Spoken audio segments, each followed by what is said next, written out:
Hi guys. So what I'm going to show you now, excuse the angle of the camera, it's just I'm trying to get everything in, is I'm going to cure all of my cast iron, or season as people say. The skillets and bake stone that I've got in the Dutch oven, I just picked up at car boot sales and second-hand shops and stuff. I can't justify paying a hell of a lot of money, but then again it is cast iron and it will last you, technically if you look after it, for a very, very long time. I went with the massive Dutch oven, the biggest one I could find. I think it's something like 20 plus litres, something like that, this one. And this was a car boot find. It was £5. Very heavy, very durable. Great for, obviously I do a lot of communal campfire cooking. So the bigger the pot for me, or cooking ways, the better. So basically I'm just going to show you the way I do it. I preheat the oven, okay, get the oven going.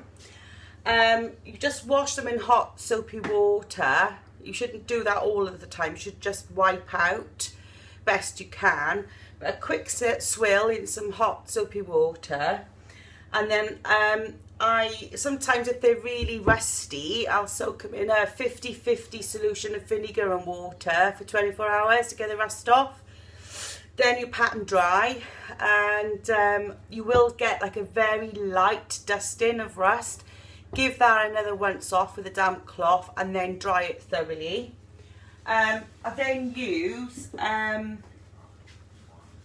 just a stumpy wire brush, or you could use wire wool. If it's really, really rusty and really old, like this bake stone was, it was really in bad condition because it's so old. You can get a Dremel on them just to get the bulk of the rust off.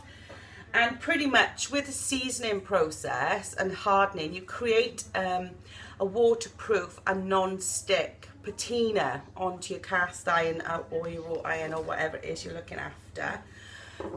So the way I do it, sometimes I use oil, but today I'm going to use lard. Now I'm using Ned's Serbian lard. From the pigs that his parents keep.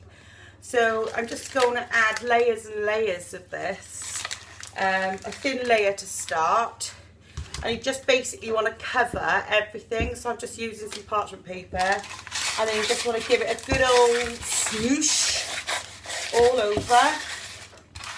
When you get the first layer on, you will notice if it's rusty, you'll get like a brown staining like this. That's fine. Just go in then behind, if you've got paper towels, do it with a paper towel. But I've just got a like slightly damp tea towel. Those go in the wash. And then wipe that one off. Now once that is done, that's just taken off any peripheral dust from the rust dust. So that's that, and that'll be wiped off nice and clean. And then you just go in again then with a separate piece of parchment, or if you're like me and you don't really care, you just get your fingers in there.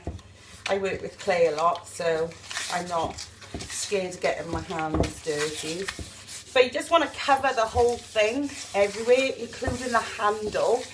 Try and do it as thoroughly as you can all over, and the underside. Then you heat that up.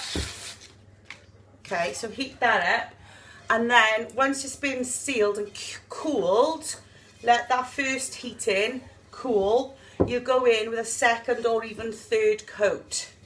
And then the end result is actually amazing. You get this really nice sort of blackened, baked on, nice patina. All right.